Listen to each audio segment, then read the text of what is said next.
feel like I made a mistake. A few years ago, I sold my drone, and in preparing for this video, going through video footage and photos that I took with it, I feel like it was a lot more fun than I gave it credit for at the time. And I've been thinking for a while that I want to get another drone, which is what I'm planning to do. Especially in the last few years, I've gone to Iceland and Madeira and places, and everybody's flying a drone, except poor little me. So I'm going to go ahead and get me a new drone. But what I wanted to do in this video is walk through some ideas and some tips and tricks about how you can use Luminar Neo to edit your drone photos. Now, the good folks at Skylum are running a special for the next week. They're calling it Drone Photography Week, and they've got a special offer on Luminar if you want to check it out at the link below. But what I want to do is get into Luminar and show you a few different drone photos and do a little bit of editing. Let's go ahead and get into it. I've got this photo, which is taken the same time of that video that started this video with.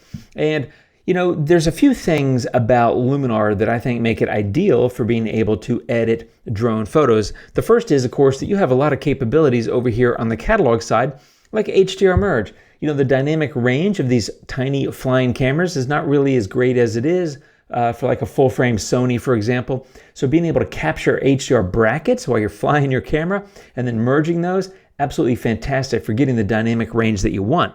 Another thing that's really popular is panos, and both of these are just right over here. HDR merge, you can just drag your brackets over there. Pano stitching, you can do that as well. So a lot of panos are taken with drones, and I just think it's a really cool perspective and something that's drawn me back to the drone photography world.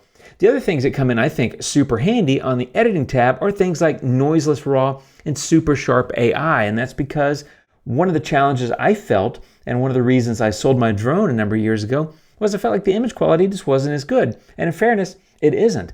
But that's the beauty of software. My skills have gotten better over the last few years, and software's gotten better. So now you can fix, for lack of a better term, some of the things that bothered me about drone photos. And those are some of the key things, not to mention all the amazing editing tools in Luminar that I use to edit my drone photos.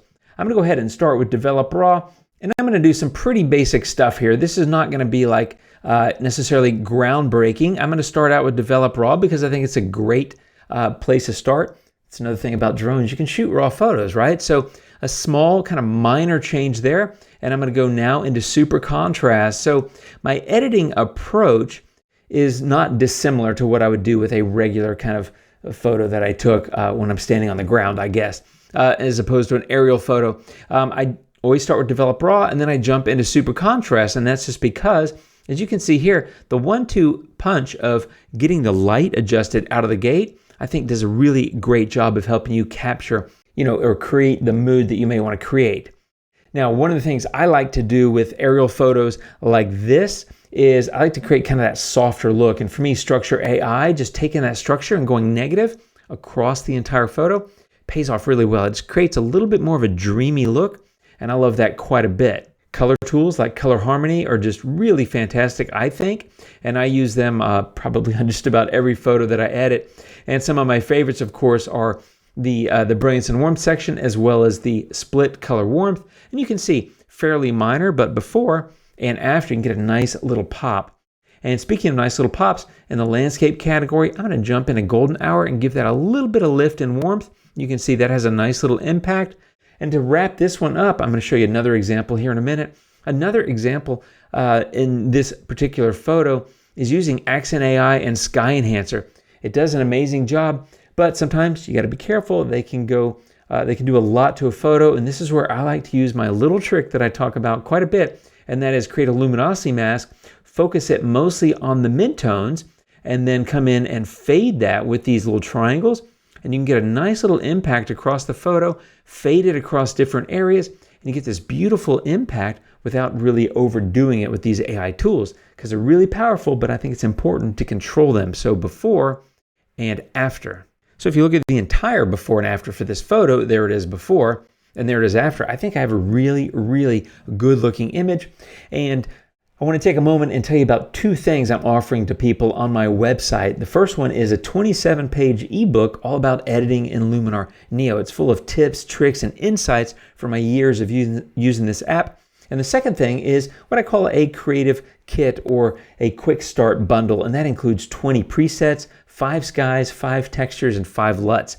You can get both of those at the link down below if you're interested. It's a way to thank you all for being participating in this community, for lack of a better term. And honestly, it's just stuff I like to do and have fun with. So having said that, I did that landscape. I also want to show you my approach on a cityscape. And this was a kind of a misty or foggy morning here in Austin. And what I want to do is, again, not dissimilar to what I would do to a photo that I'd taken from the ground. I want to come in and do a little bit of this stuff here. But one of the things I really like about Develop Raw is this transform section and being able to come in and adjust these verticals. As you can see here, I'm basically pulling that group of buildings and straightening them up. And so if you look at the before and after, you can see it's a pretty massive difference doing that plus a few basic moves here in Develop Raw. Now I'm going to pop into super contrast here as well. Again, one of my favorite tools. It's the tool that I use second after Develop Raw on every image, and it works just as well on drone photos as it does on any other. I even use it on portraits a lot of the time. So that's creating a nice bit of contrast. And I want to take a moment and actually crop this image into a 2:3 ratio. So something about like that, maybe a slight bit of straightening. And now I'm also going to use Structure AI, but this time I'm going to use a masking trick to adjust that. I want to smooth out the sky and water, so I'm going to go pretty smooth. Again, just a personal preference there, but with Object Select, I can come in and automatically find the sky and the water and do a really good job of it. And I just hover over here. It'll highlight that area. It even picked out the sky on that horizon, which I think is pretty impressive. And the water, and there's a little touch up around the bridge I could do. I'm not going to take the time to do that in this video, but I've been able to isolate those areas using these masking tools really quickly.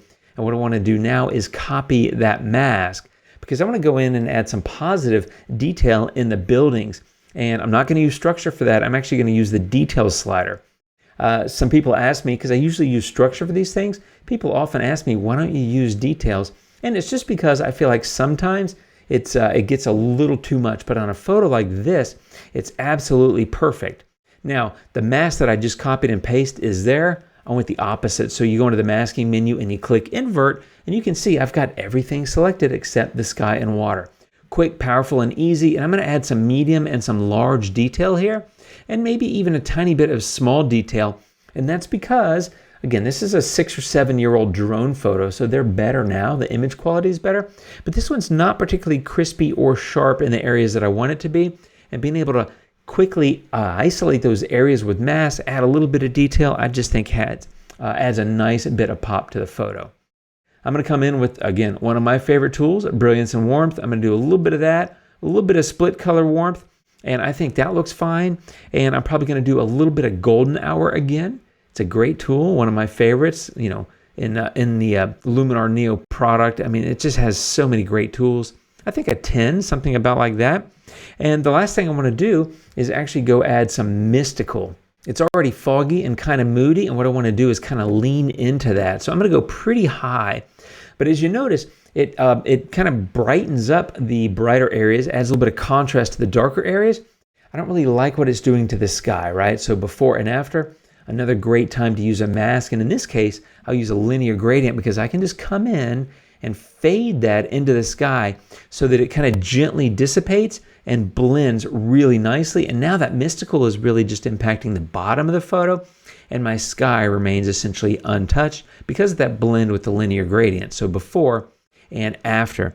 And so again, if you look at the entire before and after of this photo, before needed perspective changes, which I was able to do quickly and easily, needed some light, detail, and color adjustments, which are the 3 themes or topics that I think about when editing: light, detail, color.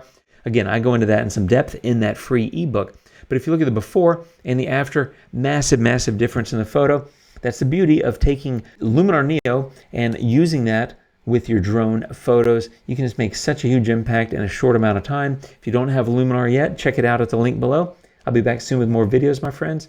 Thanks for watching. I'll see you soon. You guys take care, and until next time, adios.